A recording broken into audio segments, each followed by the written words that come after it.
తాకట్టులో ఉన్న బంగారాన్ని విడిపించి ఆ రోజున్న మార్కెట్ ధర కట్టి మిగిలిన డబ్బును మీకు అందిస్తుంది ఎస్వీఎస్ గోల్డ్.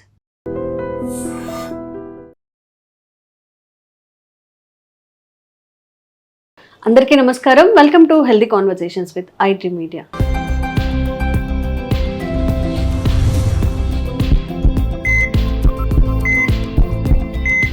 నేను మీ ఝాన్సీ. సో ఈరోజు మనం డాక్టర్ రంగనాథం గారితో ఉన్నాము, ప్రముఖ న్యూరో సర్జన్. మరి పునర్విక గురించి రెండు తెలుగు రాష్ట్రాల ప్రజలు ఎంతో కొంత తనకి సాయం చేశారు, తన సమస్య తెలుసుకున్నారు. కానీ పునర్వికకి అసలు అంత కోట్ల విలువ చేసే ఇంజెక్షన్ అనేది ఎందుకు అవసరమైంది? అసలు తనకి ఏంటి 1 year లోపు ఉన్న బేబీకి అంత పెద్ద కష్టం ఎందుకు వచ్చింది? ఆ వ్యాధి లక్షణాలు ఎలా ఉంటాయి? ఈ విషయం గురించి మాట్లాడదాము. నమస్తే సార్. నమస్తే సార్. హెల్ప్ చేశారు అందరూ, గవర్నమెంట్కి ఎంత పాసిబిలిటీ అయితే గవర్నమెంట్ కూడా ఇచ్చింది వాళ్ళకి. సంహౌ పునర్విక వరకు అయితే తను బయటపడిందని చెప్పుకోవచ్చు ఈ ఇష్యూ నుంచి. అంటే ఫైనాన్షియల్ సపోర్ట్ అయితే దొరికింది. కానీ ఒక చిన్న పసిపాపకి తలకు మించిన అన్ని కోట్ల వైద్యం చేయించాలంటే ప్రతి ఒక్కరికి అది సాధ్యమయ్యే పని కాదు. అండ్ అసలు ఆ వ్యాధి అనేది ఎందుకు వస్తుంది? జెనెటికల్గా వచ్చిందా లేకపోతే తనకి ఏంటి? అండ్ అందరికీ వచ్చిన సందేహం ఏంటంటే అన్ని కోట్ల విలువ చేసేదంటే ఇంకా అమ్మాయికి అసలు ఎంత పెద్ద వ్యాధి వచ్చిందో అని చెప్పి. అసలు ఈ వ్యాధి ఏంటి, ఆమెకి రావడానికి గల కారణం ఏంటి? వాళ్ళ తల్లిదండ్రుల పొరపాటు ఏమైనా ఉందా, లేకపోతే జీన్స్ అంటూ ఉంటారు వాళ్ళ పాత, ఇది అంతా కూడా వాళ్ళందరికీ డౌట్స్ క్లారిఫై చేసే ప్రయత్నం చేద్దాం సార్ ఈరోజు. ఇది మొట్టమొదటిగా ఏమిటంటే అందరం కూడా కోరుకునేది ఈ చిన్నారి పునర్వికకి ఆరోగ్యం బాగా కుదుటపడాలి. అందరూ ఎంతో అధికంగా సహాయం చేస్తున్నారు, ప్రభుత్వం కానీ వ్యక్తులు కానీ స్వచ్ఛంద సంస్థలు కానీ అన్నీ చేస్తున్నారు. ఖర్చు అన్నది చాలా ఖర్చు, 16 కోట్లు. 16 కోట్లు. దానికి కారణాలు కూడా లేకపోతే ఇదేదో కంపెనీ ఊరికి పెంచేసిందని కాదు. ఒకటి, ఈ మందు మన దేశంలో తయారీ లేదు ఇంకా, వేరే కంట్రీ నుంచి తెప్పించాలి. ఇది స్విట్జర్లాండ్లో బ్యాసెల్ అని ఒక ప్రాంతం ఉంది, అక్కడ నోవార్టిస్ అనే సంస్థ ఉంది, ఒక ఔషధ సంస్థ, వారు తయారు చేస్తారు. ఇది ఎన్నాళ్ళైంది లేదు, వాడకంలోకి రాలేదండి మార్కెట్లోనికి. 2019లో మొట్టమొదటిసారి అమెరికాకు సంబంధించిన FDA అంటారు, ఫుడ్ అండ్ డ్రగ్ అడ్మినిస్ట్రేషన్, వారు అనుమతి ఇచ్చారు. ఐరోపా ఖండంలో అంటే యూరోప్లో 2020కి వచ్చింది. అంటే ఇప్పటికీ 5 సంవత్సరాలే. మనం ఇంకా 26లో మొదటి ప్రాంతంలో ఉన్నాం కదా, 5 సంవత్సరాలే. కానీ ఈ మందు తాలూకా ముఖ్యత ఎందుకు అంటే ఇప్పటి వరకు దగ్గర 4,000 మందికి ప్రపంచం అంతటా చూసుకుంటే ఈ మందు ఇవ్వడం జరిగింది. మందు తాలూకా ముఖ్యత ఖర్చు ఒకటి అన్నట్టయితే, ఈ మందు ఇచ్చిన తర్వాత 2 సంవత్సరాల లోపల కానీ ఈ మందు కానీ ఇవ్వగలిగితే, లేకపోతే వారికి పూర్తిగా లక్షణాలు రాకుండా కానీ ఇవ్వగలిగితే అసలు చాలా చాలా మంచి ఫలితాలు ఉంటాయి, అసలు 100% బాగుంటుంది అని. అంటే ఏజ్ పెరిగే కొద్దీ మందు తీవ్రత కూడా పనిచేయదు వాళ్ళకి, ఎందుకంటే అప్పటికే లక్షణాలు ప్రస్ఫుటంగా అయిపోతాయి. ఇవి క్లుప్తంగా ఉండేటువంటి సమాచారం. ఆఖరణ ఒకసారి ఏదో 16 కోట్లు కూడబెట్టి వాళ్ళు ఏదో ప్రయత్నం చేసి ఇంజెక్షన్ ఇస్తే ఇంక జీవితాంతం దాని ఇబ్బంది రాదని కూడా ఒక ప్రశ్న వస్తుంది. ఇది కూడా అందరూ గమనించాలి.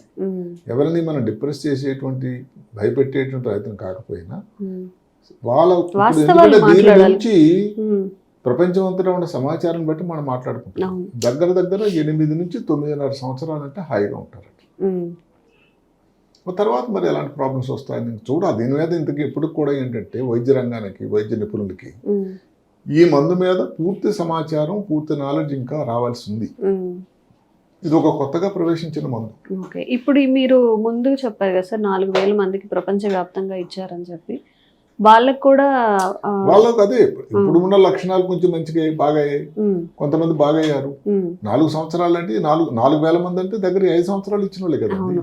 అయితే మనకు తెలియాల్సింది ఏమిటి, ఈ లక్షణాలు రాకముందు ఎవరికి ఎంతమందికి ఇచ్చారు, లక్షణాలు వచ్చిన తర్వాత ఎంతమందికి ఇచ్చారు, 2 సంవత్సరాల లోపల ఎంతమంది అదృష్టవంతులు, ఇలాంటివి. ఎందుకంటే ఈ వ్యాధిని SMA అంటారు, అంటే స్పైనో మస్కులర్ అట్రఫీ. అంటే స్పైన్ అంటే స్పైన్ వెన్నుపూస, మస్కుల్ ధాన్యం నుంచి వచ్చే కండరాలు తాలూకా నెమ్మదిగా పలచగా అయిపోవడం. ఎట్రఫీ అంటే కుంచుకుపోవడం, సన్నగా పుట్టినప్పటి నుంచి కూడా ఇంకా పుట్టడంతో వీక్ అయిపోతుంటారు. దానికి ఎందువల్ల వస్తుందన్నది ఓ రకమైన జన్యుపరమైన వ్యాధి, తల్లిదండ్రుల ద్వారా సంక్రమిస్తుంది. ఇప్పుడు ఎవరైతే తప్పు పట్టడం కానీ కాదు ఇది, కానీ వచ్చిన వ్యాధి అయితే మాత్రం ఆటోసోమల్ రెసిసివ్ అంటారు. తల్లిదండ్రులు ఇద్దరి నుంచి వచ్చారు. దీనికి కారణం కానీ చూసుకున్నట్టయితే సర్వైవల్ మోటార్ న్యూరాన్ అని ఒక ప్రోటీన్ ఉంది, SMN ప్రోటీన్, SMN1 అంటారు.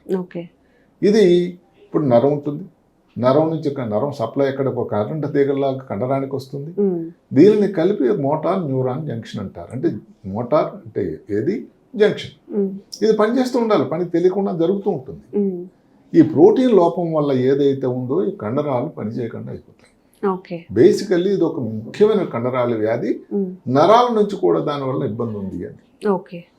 ఇది మన దేశంలో చూసుకుంటే ఇప్పుడు చెప్తున్న పరిశోధన ప్రకారం దగ్గర 3% మందిలో ఉందట. అంటే భారతదేశంలో ఉన్న 140 కోట్ల మందిలో దగ్గర 34,000 మంది ఉన్నారు. అయితే ఇంకా అందులో కూడా మనకు తెలియాల్సింది ఏంటంటే ఈ లక్షణాలు ఏ సమయంలో పడచూపి ఉన్నారు అని. ఈ జోల్స్ జెన్స్మా కూడా వాళ్ళు ఏం చెప్తున్నారంటే బెస్ట్ రిజల్ట్స్ ఎప్పుడండి, ఎప్పుడు రిజల్ట్స్ అంటే లక్షణాలు పూర్తిగా రాకముందు. మరి మీరు అడగచ్చు, లక్షణాలు రాకపోతే ఎట్లా గుర్తిస్తారు? గుర్తించడం అనేది ఇప్పుడు ఎవరైనా చిన్నపిల్లల నిపుణుల దగ్గరికి వెళ్తారు, వ్యాక్సిన్ ఇస్తుంటారు కదా, ఏది ఇమ్యునైజేషన్ 3 నెలలకు వెళ్ళాలి, 6 నెలలకు రావాలని ఉంటాయి కొన్ని, పోలియో, DPT అని. అలాంటి సమయంలో పరీక్ష చేస్తూ ఉంటే ఇప్పుడు కొన్ని మైల్ స్టోన్స్ అని ఉన్నాయి. తల్లిని చూసి సోషల్ స్మైల్ అని ఉంటుంది. 3 నెలలకు నవ్వుతారు పిల్లలు, 6 నెలలకు కొంచెం మెడెత్తారు. కూర్చోవడం అనేది 9 నెలలు, నడవడం 1 సంవత్సరం, మాట్లాడడం 1 సంవత్సరం దగ్గరలో. సరే అటు ఇటు కొంచెం లేట్ అవ్వచ్చు. వీటిని మైల్ స్టోన్స్ అంటారు.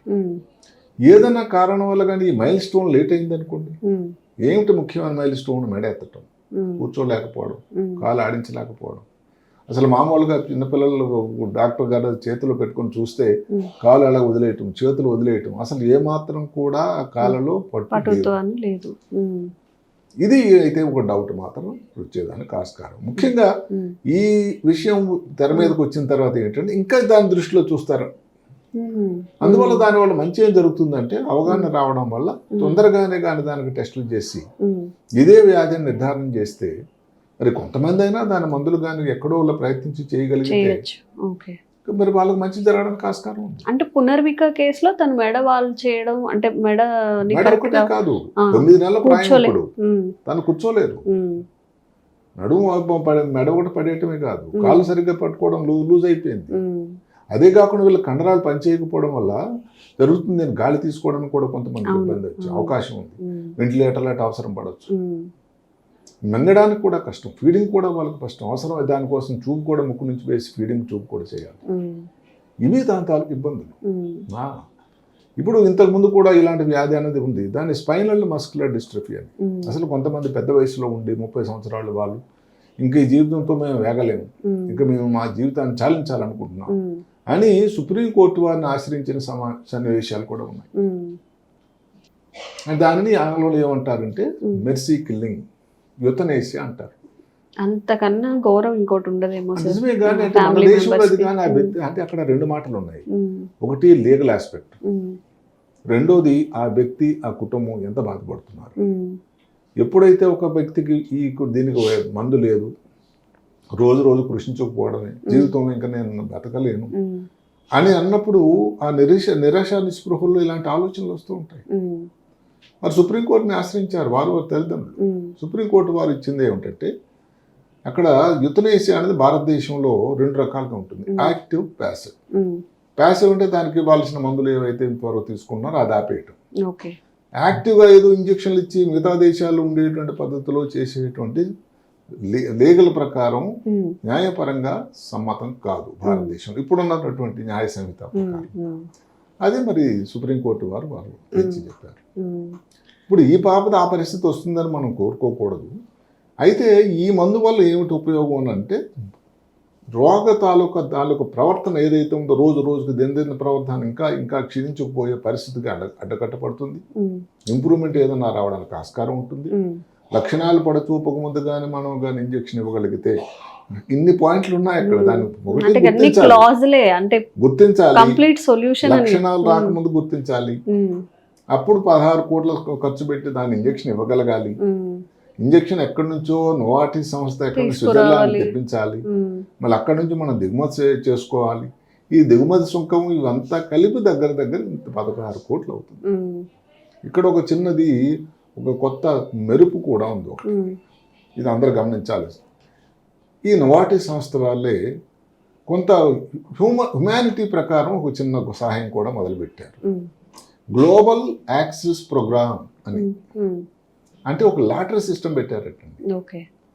అంటే ఇప్పుడు ప్రపంచంలో దీనికి అప్లై చేసి, అయ్యా మా పాపకి ప్రాబ్లం ఉందని వాళ్ళు ఎవరైనా అప్లై చేస్తే వాళ్ళందరికీ కలిపి ఒక లాటరీ వేస్తారు. ఆ లాటరీలో ఎవరైతే కష్టం రావడం అదృష్టం కాదు, ఎవరికైతే ఆర్థిక దృష్ట్యా ఇబ్బంది ఉన్న వాళ్ళకి ఏంటంటే ఈ లాటరీలో కానీ వారి పేరు వచ్చింది అనుకోండి, వాళ్ళు ఫ్రీగా సప్లై చేస్తున్నారు. గమనించండి అందరూ. ఈ సమాచారం పునర్విక వాళ్ళ తల్లిదండ్రులు కూడా చేరినట్టయితే ఈ ప్రోగ్రాం ద్వారా ఇది కూడా చాలా సంతోషం. అయితే ఉన్నదల్లా ఏమిటంటే ఆ లాటరీలో ఎవరు వస్తారో తెలియదు. కానీ మనం వింటూ ఉంటే ఎక్కడికి వెళ్ళారు, దెబ్బలో పనిచేశాడు, దుబాయ్లో ఉన్నాడు, లాటరీ టికెట్ ఎప్పుడో కొన్నాడు, మర్చిపోయాడు, మరి 2 కోట్లు వచ్చింది ఏంటంటే సంతోషమే కదా. అలాంటి లాటరీ మరి ఈ బేబీకి అంతగాని, జీవితానికి అంతగాని లాటరీ ఉంది. అంటే ఒక చిన్నదన్నా ఒక మెరుపు ఉంది. అంటే ఎవరైతే ఆర్థికంగా దానిని తీసుకోలేని వాళ్ళకి, వెసులుబాటు లేని వాళ్ళకి ఇంకొక చిన్న ఉపాయం ఆలోచన అయితే ఉంది. నాకు ఇంకెవరు అంటే, నిన్న మనం కోవిడ్ వ్యాక్సిన్ మనం చేసాము. భారతదేశం పర్టికులర్గా ఫార్మసీకి mother of pharmacy in the world. అప్పట్లో చాలా ఇప్పుడు కూడా మందులన్నీ కూడా సప్లై చేసేది. అన్ని రా డ్రగ్స్ ఏవైతే ఉన్నాయో ప్రపంచంలో మిగతా దేశాలకి సప్లై చేసేటువంటి ఒక సమత్వం 20% మన దేశం నుంచి. అలాంటప్పుడు ఇది మనం ఎందుకు తయారు చేయలేము అంటే, దానికి చెయ్యలేము అని కాదు, దానికి ఎలా ఆలోచన ఉంటుందంటే ఎంతమందికి ఇది అవసరం. కోవిడ్ వ్యాక్సిన్ ఇది ఒకటి కాదు కదండి. కోవిడ్లో కోట్లాది మంది మరణించేటువంటి సన్నివేశంలో అదొక సంజీవనిలాగా వచ్చింది. అంటే ఇక్కడ రేరు వ్యాధుల కోసం తక్కువ మంది ఉండడం వల్ల దాని నివారణ ఏదో పెడచెవిని పెట్టడం కాకపోయినా డెఫినెట్గా ప్రభుత్వం వారు ఇలాంటి రేర్ కేసుల కోసం ఆర్థికంగా కానీ దాన్ని సహాయం చేసేదానికి, లేకపోతే దిగుమతి సుంకం తగ్గించి ఖర్చు కూడా తగ్గించేటువంటి ప్రయత్నం కానీ, నోవార్టిస్ సంస్థ వారికి ఒక విన్నపం పత్రం రూపంలో సమర్పించి ఈ వ్యక్తిగా ఈ యాక్టివ్గా ఉన్న డిసీజ్ స్టేజ్లో ఈ మందు ఇప్పించడానికి కూడా ప్రయత్నం చేస్తే దానివల్ల పిల్లలకు కూడా ఉపయోగంగా ఉంటుంది. తర్వాత ఇంకా కొంతమంది తల్లిదండ్రులు ఏమిటంటే, ఒకవేళ కానీ ఇలాంటి ఇబ్బంది ఉండేటువంటి పిల్లలు ఉండకూడదని మనం కోరుకుందాం. వాళ్ళకి కానీ ఉండేటట్టయితే ఏమవుతుందంటే ఒక ఆలోచన వస్తుంది, 100% ఇంకా జీవితంలో రాదా. ఈ వ్యాక్సిన్ ఏదైతే తీసుకున్నారో ఇంత కష్టపడి, మీరు అన్నారు ఖర్చుతో 8-9 ఇయర్స్ తర్వాత అప్పటి వరకు బాగుంటుంది. ఇక్కడ కూడా 2 మాటలు ఏంటంటే, మామూలుగా నోవార్టిస్ సంస్థ వారి నుంచి వచ్చిన నోటు ఏదైతే ఉంటుందో వారు చెప్పడం ఏంటంటే ఇది క్యూర్ కాదు, ఇది డిజీజ్ మాడిఫైయింగ్, అంటే డిసీజ్ తాలూకా స్థితిగతుల్ని మార్చేటువంటి మందు. ఇంకా ప్రపంచంలో మరి ఎక్కడా లేదా సార్? ఓన్లీ అక్కడ తప్ప ఎక్కడా లేదా వ్యాక్సిన్? అంటే అసలు ఎంతవరకు అంటే ప్రపంచంలో కాస్ట్లెస్ట్ మందులు కొన్ని ఉన్నాయి. ఆ మందులో ఆ కోవలో ఉంది జోల్జెన్స్మా. ఇంకా ఈ వ్యాధికి 2 మందులు ఉన్నాయండి, రిస్విప్లామ్ అని, స్పెన్నార్జాన్ అని. అవి దీనంత ఉపయోగకరం ఉంది, ఈ శక్తి లేదు. అది కూడా ఏమిటంటే ఏదో అలా మందులు వాడుతూ. మళ్ళీ ఇంకొకటి ఏమిటి, ఇది ఒకే ఒక ఇంజెక్షన్, ఒక్కటే ఒక ఇంజెక్షన్, అవి జీవితాంతం వాడాల్సిన మందులు. సరే, వాడే ముందు చాలా మంది అడుగుతున్న ప్రశ్న ఏంటంటే, ఎక్కడ ఇవ్వగలం, ఏ హాస్పిటల్లో సౌకర్యాలు ఉండే దగ్గర, ఎక్కడన్నా చిన్నపిల్లల నిపుణులు పిడియాట్రిషియన్స్ అంటామో అక్కడ ఉండి కొంచెం మంచి సౌకర్యం ఉంటే ఏ హాస్పిటల్లో ఇవ్వచ్చు నా ప్రకారం. దానికి ఇంకా కొన్ని అనుమానాలు ఏమిటి, ఇది స్టెరాయిడ్ ముందు అనుమానం కాదు, ఇది నిజం. దీనివల్ల కొన్ని సైడ్ ఎఫెక్ట్స్ వచ్చేదానికి ఆస్కారం ఉంది. ముఖ్యమైన అవయవాలు ప్లేట్లెట్స్ తాలూకా కణాల సంఖ్య తగ్గొచ్చు, లివర్ మీద దాని ప్రభావం రాదు. చిన్న పాప అంత డోసెస్ ఆఫ్ వ్యాక్సిన్ అనొచ్చా? దాన్ని మరి టాలరేట్ చేయగలగాలి. ఆ ఏజ్కి అదే ఫిక్స్, ఒక డోసే, ఒకే ఒక డోసు. అంటే అది ఒక జన్యు మార్పిడి వ్యాధి లాంటి ప్రక్రియ, ఎందుకంటే జన్యువు ద్వారా వచ్చింది. ఏమిటి ఆ జీను? SMN1 gene. ఆ జీన్ మార్చేటువంటి, జీన్ మార్చడం, జీన్ మార్పిడి మనం వింటూ ఉంటాం చూడండి సినిమాల్లో, అలాంటిది. అంటే నిజానికి ఆ జీను మార్పిడి తాలూకా ప్రక్రియనే ఇంజెక్షన్ తీసుకుంటుంది చేతిలోకి. సో అందువల్ల ఏమిటంటే దానికి అంత చాలా మంచి ఉపయోగం ఉంది. లేకపోతే ఎంతమంది మాత్రం ప్రశ్నించారండి 16 కోట్లు ఒక ఇంజెక్షన్ కోసం. ఈ మిగతా మందులు ఏదైతే జీవితాంతం వాడుతూ ఉంటారు. ఇప్పుడు ఇంత వాడి కూడా ఎంతమంది ఇంప్రూవ్ అవుతారు అనేది దానికి సమాచారం ఇంకొక కొన్ని 5 సంవత్సరాలు అయిన తర్వాత కొన్ని 100,000 మంది 4,000 ప్రపంచం అంతారంటే తక్కువేనండి సంఖ్య. చాలా రేర్ డిసీజ్, చాలా తక్కువ కదా. ఎందుకు ఎంతమందికి వైద్యం అంటే 4,000 అంటే తక్కువే కదా. అందువల్ల ఏమిటంటే ఒక 10,000 20,000 మందికి ఇలాగా ఈ వైద్యం ఇదే మందు వాడి దానిలో ఎంతమందికి 70% బాగా అయ్యారు, జీవితాంతం బాగున్నారు, 20-30 సంవత్సరాల వయసు వచ్చినంత వరకు ఆరోగ్యంగా ఉన్నారు అంటే కొంతలో కొంత ఆలోచన వేరే ఉంటుంది. కాబట్టి ఇవన్నీ ఇంకా మనకు ఎదురుగా రావాల్సి ఉంటుంది. ఇప్పుడిప్పుడే దాని కన్క్లూషన్స్కి వెళ్ళిపోవడం కానీ లేదా లాభం లేదని కాదు, కానీ డెఫినెట్గా ఈ మందు అన్నది చాలా ఖర్చుతో కూడుకున్న మందుల వాటిలో జాబితాలో ఉంది. ఇప్పుడు ఎస్టిమేట్ చేసి కూడా చెప్పలేమా సార్? ఇప్పుడు ఈ ఏజ్ కి 9 years వరకు ఉంటారు, తర్వాత మందులతో నడిపించవచ్చు. అప్పుడైనా అంటే 4,000 మందిలో మనకి ఇంకా కావాల్సింది ఇందాక ముందు నేను చెప్పినట్టుగానే ఇది ఎవరు ఎంతమంది ఏ ఏజ్ లో ఉన్నారు, ఏ స్టేజ్ లో మందు ఇవ్వడం జరిగింది, అప్పటికి వాళ్ళ లక్షణాలు తాలూకు సముదాయం ఎలా ఉంది, ఇవన్నీ విశ్లేషణ కావాల్సి ఉంటుంది. అది వస్తుంది కొన్నాళ్ళు. ప్రస్తుతానికి ఆ సమాచారం మనకు లేదు కాబట్టి మనం ఊరికే తప్పుడు సమాచారం అందజేయడం కానీ, మనం ఇంకా ప్రాథమిక దశలో ఉన్నాం. అంటే దాని గురించి ఇన్ఫర్మేషన్ 5 సంవత్సరాలే. ప్రపంచం ఇంత జనాభా ప్రపంచంలో 4,000 మందికి మందు దొరికిందనంటే ఎంతకది. అది కాకుండా ఈ మందు 50 దేశాల్లో ఆల్రెడీ లభ్యంగా ఉంది. అంటే దొరికేది మాతృ సంస్థ అయితే నోవార్టిస్ అయినా కూడా మిగతా దేశాల్లో కూడా వాడిన సన్నివేశాలు ఉన్నాయి. అంటే 50 దేశాల్లో వాడకంలో ఉన్నటువంటి మందుకి 4,000 మందికి ఏ మంది ఉంది ఇప్పటి వరకు. అందువల్ల దానికి ఇంకా విశ్లేషణ చేయడం అనేది చాలా సమయం పడుతుంది. ఇంకో కొన్ని పేషెంట్లకి దాన్ని వాడిన తర్వాత దాని ఉపయోగం చూసుకోవాలి. తర్వాత ఈ పునర్విక గురించి ఏమిటంటే ఒక మీడియా ద్వారా ఆ పాపకి ఉన్న ఇబ్బందిని గుర్తించారు. ఎక్కడో చిన్న టౌన్ కర్నూలు పట్టణంలో చిన్న ఏదో ప్రాంతం చేసుకున్న వాళ్ళ నాన్నగారు అది మీడియా దృష్టిలో పట్టడం, మీడియా ద్వారా దీన్ని తెరపైకి తీసుకురావడం. ఇలాంటి పిల్లలు లేరా అంటే దానికి ప్రశ్న కూడా ఆన్సర్ మన దగ్గర లేదు. ఎందుకంటే దాని జాబితా రెడీ అయినంత వరకు ఏదైతే ఉందో ఇది లేరు అని చెప్పడానికి మనం కూడా స్ప్రెడ్ చేయలేము. ఇప్పటి వరకు చేయడం కూడా కరెక్ట్ పద్ధతి కాదు. ఇప్పుడు ఏంటంటే మన దగ్గర ఉన్న దీన్ని బట్టి ఈ పాప గురించి ఈ ఉన్న ఇబ్బందులు ఇప్పటి నుంచి ముందు మీకు అవగాహన పెరిగి ఎక్కువ మంది తొందరగా చిన్నపిల్లల డాక్టర్లు గారు గుర్తించగానే తల్లిదండ్రులు కానీ మా పాప తలెత్తట్లేదు అంటే అందరికీ వచ్చింది ఇదే వ్యాధి SME అని కాకపోయినా ఒక అనుమానం అయితే ఉండొచ్చు. డాక్టర్ దగ్గరికి వెళ్ళి ఏదో ఆ పాపకు వచ్చింది పునర్విక లాంటి ఇబ్బంది ఏం కాదు కదా డాక్టర్ గారు, మేము భయపడుతున్నామని చూసి ఆ డాక్టర్ గారు కూడా క్షుణ్ణంగా పరీక్ష చేసిన తర్వాత ఒక నిర్ధారణకు వచ్చి చేసినట్టయితే దాని ఉపయోగం. పునర్విక తన పేరులోనే ఉంది. మామూలుగా మనం అంటుంటాం పునర్జన్మ లేదా పునర్నవి అనే కొన్ని మెడిసిన్ రూపంలో ఉన్నా కానీ అంటుంటాం. మరి తను మళ్ళీ జన్మించినట్టే ఈ వ్యాక్సిన్తో తనకు కొంచెం రిలీఫ్ అయితే వచ్చే అవకాశం ఉంటుంది. అండ్ తను కూడా హ్యాపీగా ఉండాలి, అందరి చిల్డ్రన్స్ లాగా అందరికి ఉన్న లైఫ్ తనకు కూడా ఉండాలని కొంతమంది ప్రశ్నలు అడిగారంటే 9 నెలలు అయిపోయింది కదా, తర్వాత ఆల్రెడీ ఈ లక్షణాలు ఆల్రెడీ ఉన్నాయి కదా. సో వాళ్ళ శాస్త్రం ప్రకారం కానీ లక్షణాలు పూర్తిగా ఎంత ప్రస్ఫుటంగా ఉండకముందు ఇస్తేనే బాగుంటుందని చెప్పిన తరుణంలో 9 నెలలప్పుడు పునర్వికాకి ఎంత ఉపయోగం ఉంటుంది. ఇవన్నీ ఇఫ్ బట్స్ అని ఇంగ్లీష్ లో మాటలు ఉంటాయి.